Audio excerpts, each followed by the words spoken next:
Monsieur le ministre a demandé la parole.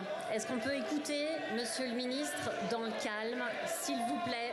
Débat houleux durant 8 jours au total et jusqu'au bout de la nuit.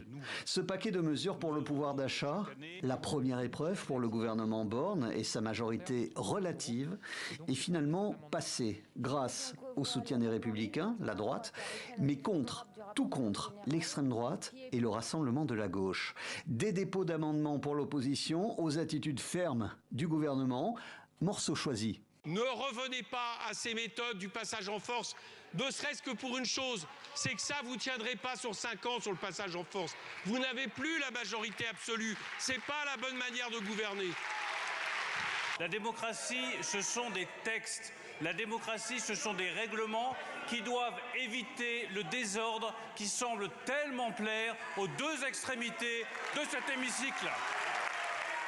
Dans ce second volet de mesures pour le pouvoir d'achat ont été adoptées la revalorisation des pensions de retraite à hauteur de 500 millions d'euros, la prolongation jusqu'à la fin de l'année du bouclier sur les prix de l'énergie, la revalorisation du point d'indice pour les fonctionnaires ou encore la suppression de la redevance de l'audiovisuel.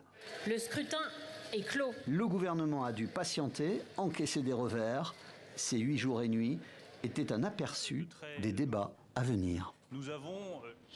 Les Français ont-ils retrouvé le chemin des restaurants? C'est la question que nous allons poser aujourd'hui à notre invité, Olivier Mérignac, restaurateur à Paris. Bonjour, merci d'être avec nous. Merci. On l'a entendu, l'Assemblée nationale a adopté cette nuit un texte qui améliore la vie des Français, selon le ministre de l'économie. De nouvelles mesures ont été annoncées, comme une augmentation du plafond des titres restaurants de 19 €. Il va passer à 25 €. C'est une bonne nouvelle?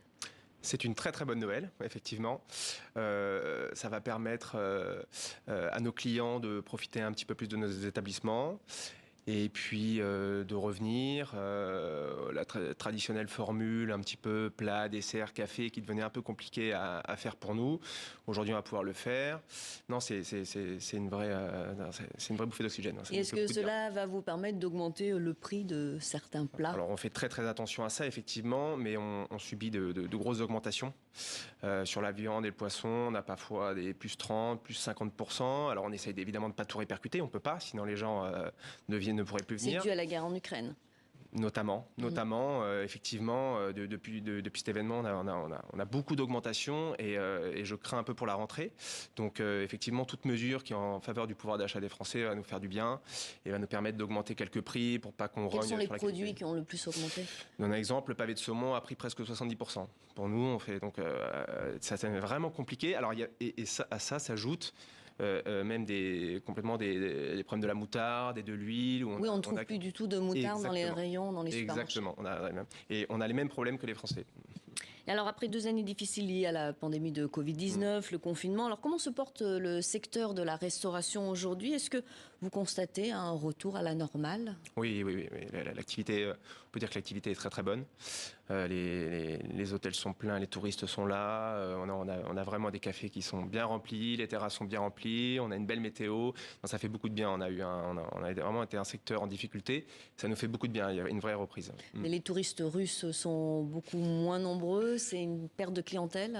C'est une perte de clientèle qui est vraiment dans les établissements très luxe, mais pour la plupart des restaurants parisiens, ça va, c'est gérable. Donc c'est une bonne nouvelle, la saison s'annonce meilleure pour les restaurateurs, mais il y a tout de même un point noir, la pénurie de main-d'œuvre. Comment vous l'expliquez? Pourquoi c'est si compliqué de recruter finalement? Alors c'est un problème qu'on a toujours connu dans notre métier et qui a été un peu exacerbé par le Covid. Les gens ont voulu certainement changer de région, changer de métier, changer de vie. Et effectivement, on a des contraintes horaires qui sont un petit peu compliquées. Aujourd'hui, on essaie de faire un effort là-dessus.